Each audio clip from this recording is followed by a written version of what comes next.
Hello दोस्तों। तो फिर हम लोग आज जो टॉपिक ले रहे हैं वह है जॉइंट डिस्ट्रीब्यूटेड रैंडम वेरिएबल। तो ये जॉइंट डिस्ट्रीब्यूटेड रैंडम वेरिएबल क्या होता है, जो कि हमने फर्स्ट जो टॉपिक्स था वहाँ पर देख रखा था कि सी लेवल जो नेटलिस्ट के प्रोग्राम है वहाँ पर जॉइंट डिस्ट्रीब्यूटेड रैंडम वेरिएबल्स और दूसरा कंडीशनल एक्सपेक्टेशंस ये है। तो आज कोशिश करेंगे इन दोनों को डिस्कस करने के लिए। सो लेट्स सी कि अगर हम joint distributed random variables, these are like 2 and more random variables जहाँ पर हम डिस्क्राइब करना चाहते हैं on the same probability space and considered together. So दोनों को एक साथ अगर हम अप्लाई करते हैं, सो इसके लिए हम first joint behaviour is a crucial for the study there relationships and dependency. तो जॉइंट प्रोबेबिलिटी के बारे में आप ज़्यादा डिटेल लेना है तो आप मेरा प्रीवियस वीडियो देखिए। अब यहाँ पर joint probability distributions means joint probability mass functions, जिसको हम PMF के नाम से इंटीग्रेट करेंगे आगे भी। तो प्रीवियस वीडियो में जैसे हमने डिस्कस किया था, जैसे डिस्क्रीट रैंडम वेरिएबल क्या होता है, तो यहाँ पर दो है, one is the capital X, another is the Y। And the joint जो प्रोबेबिलिटी मास फंक्शंस अगर हम निकालना की कोशिश कर रहे हैं x और y के लिए, तो PXY हम लिख रहे हैं, x और y जिस तरह से डिस्क्रीट में हमने एक स्मॉल x से जूम कर लिया था, तो x and y, and it gives a probability of the capital X will equal to x and capital Y will equal to हमने एज्यूम कर लिया y। अब जब प्रोबेबिलिटी ऑफ द XY निकालना चाह रहे हैं तो x एंड y, यानी जिसे जो भी हम एज्यूम किया है, probability of the x will equal to x and y will equal to small y। तो ये हमारा जो probability of the mass functions हो गया। अब इसी को जॉइंट यानी अगर हम PDF निकालते हैं, जिसको हम प्रोबेबिलिटी डेंसिटी फंक्शंस में अगर हम ले जाएंगे, तो वहाँ पर इंटीग्रेशंस यूज करेंगे। So the continuous random variable हमने प्रीवियस क्लास में डिस्कस किया था, जहाँ पर हमें -∞ टू इन्फिनिटी इंटीग्रेट के लिए यूज करते थे। बट उसे जॉइंट अगर प्रोबेबिलिटी डेंसिटी फंक्शंस में यूज करेंगे, तो for a continuous random variable x and y, the joint PDF means probability density functions x y same हमने डिस्क्राइब किया है। Probability density at a point कौन सी हमने लिया है, it's a x and y point पे हम डिस्क्राइब करने की कोशिश कर रहे हैं। So the functions x y it's also greater and equal to 0, and इसको हम पहले वाले में क्या करेंगे, -∞ टू इन्फिनिटी और सेकंड के लिए, यानी x के लिए या y के लिए, आपके ऊपर डिपेंड करता है। तो यहाँ पर फर्स्ट हम x के लिए -∞ टू इन्फिनिटी और y के लिए हमने -∞ टू इन्फिनिटी डिस्क्राइब किया है। fx(y) एंड dx हमने पहले इंटीग्रेट कर रहे हैं और second dy, and this will equal to यह 1 के इक्वल होगा। नेक्स्ट हम बात करेंगे इसका मार्जिनल डिस्ट्रीब्यूशन जो भी है। तो marginal distribution is a single random variable in the joint distributions it is obtained by like summing or integrating over the possible value of the other variable. यानी आप देखे हुए कि यहाँ पर हम एक में यानी मार्जिनल के लिए सम कर रहे हैं और PMS के लिए प्रोबेबिलिटी मास फंक्शंस के लिए, और उसी को अगर हम यहाँ पर PDF के लिए जो मार्जिनल PDF है उसमें हम इंटीग्रेशन कर रहे हैं। सो द फर्स्ट हम अगर हम marginal probability of the mass functions निकालते हैं, तो discrete random variable type of the data होगा। तो यहाँ पर x एंड y यानी दो वेरिएबल्स है। सो Px विल इक्वल टू हमने क्या किया, इट्स अ x की जो भी है, यानी y will start from here PXY and x और y सेम कंडीशन दिख रहा है। y में भी आप देखोगे तो समेशंस ऑफ द y की जगह समेशंस ऑफ x है, यहाँ पर x से स्टार्ट हो रहा है। तो x की टर्म में यहाँ पर PXY मीन्स प्रोबेबिलिटी, और ये x और y पॉइंट की हम बात कर रहे हैं। सेम इसी को अगर हम मार्जिनल में लेकर यूज़ कर रहे हैं, तो marginal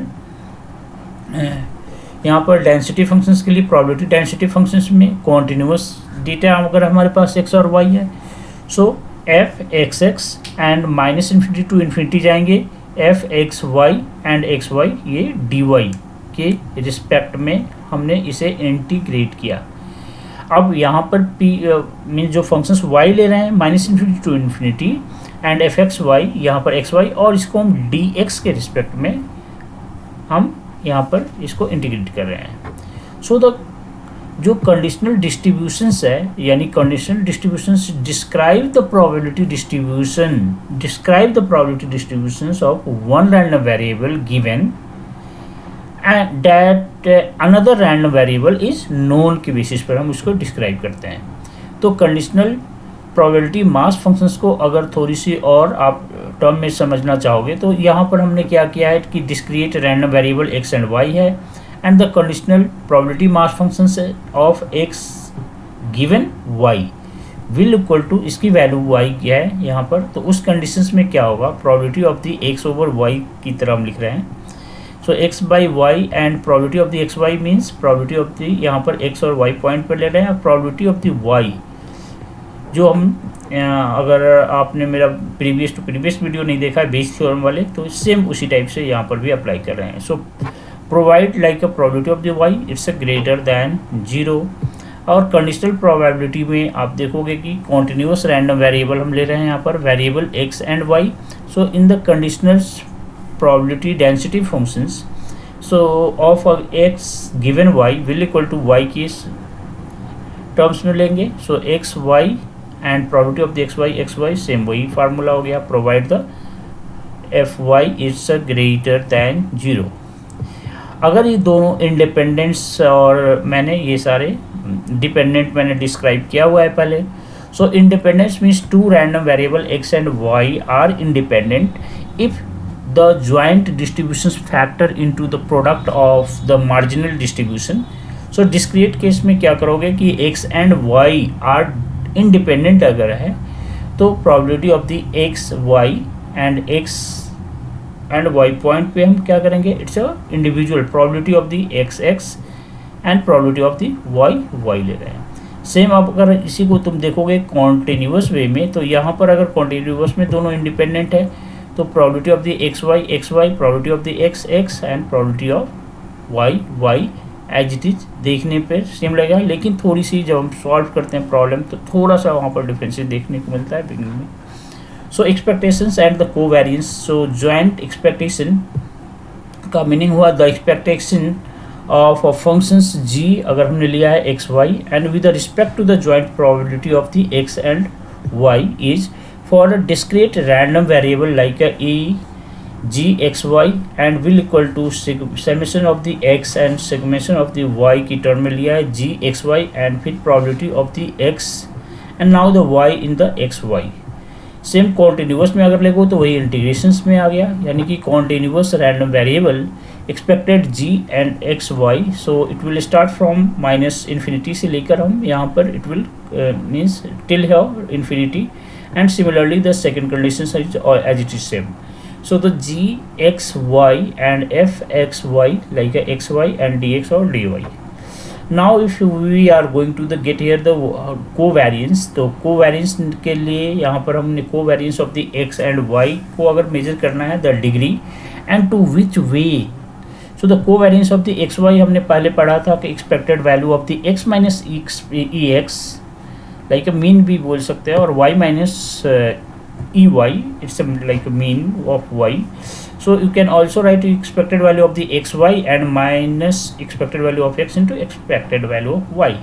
If covariance x y अगर 0 है तो x and y जो होगा वो uncorrelated होगा but not necessary independent होगा। Now the correlations यानी correlations coefficient like a, अगर हम एक्स वाई की देखते हैं तो इसको standardize the covariance providing a measure of a linear relationships किसके बीच, एक्स एंड वाई के लिए। तो प्रोबेबिलिटी अगर हम यहाँ पर डेंसिटी की तरह यहाँ पर इसको यूज़ करते हैं it's X Y, so covariance of the X Y by यहाँ पर तो दोनों वैल्यू जो है वहाँ पर standard divisions of X and standard divisions of Y यहाँ पर हम लिखेंगे, जो पहले बेसिक लेवल पे इसे स्टडी कर रखा है। सो द यानी कि वेरिएंस ऑफ एक्स एंड यानी यहाँ पर अगर हम इन दोनों को डिस्क्राइब करें तो आसानी से ये वैल्यू हम एक्स और वाई की निकाल सकते हैं। सो यहाँ पर म्यू एक्स म्यू वाई और ये सभी को हम स्टैंडर्ड डेविएशंस यानी एक्स और वाई के अकॉर्डिंग लिए हुए हैं। अब इसी का थोड़ा सा एग्जांपल देखने की कोशिश करते हैं। अगर हमारे पास डिस्क्रीट एग्जांपल्स है तो कंसिडर करते हैं, यानी 2 पेयर ऑफ 6 साइड्स डाइस की बात है। तो एक्स और वाई, तो जिस तरह से अगर हम एक्स और वाई को थ्रो करते हैं तो बेसिक लेवल पे स्टडी किया होगा कि एक हॉरिजॉन्टल लाइन पे अगर हमने 1 2 3 4 5 6 लिखा और यहाँ पर भी वर्टिकल लाइन पे भी हमने दोनों डाइस का निकाला और एक टेबल क्रिएट करके आप जब देखोगे तो वहाँ पर टोटल आउटकम 36 दिखता है।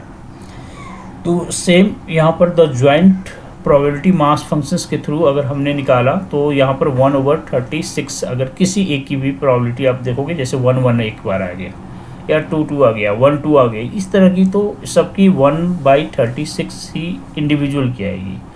सो 1/36 आ रहा था, जैसे 1 1 की, यानी फर्स्ट डाइस में 1 आया, सेकंड डाइस में भी 1 आ गया, तो इट्स और टोटल जो आउटकम है वो 36 है।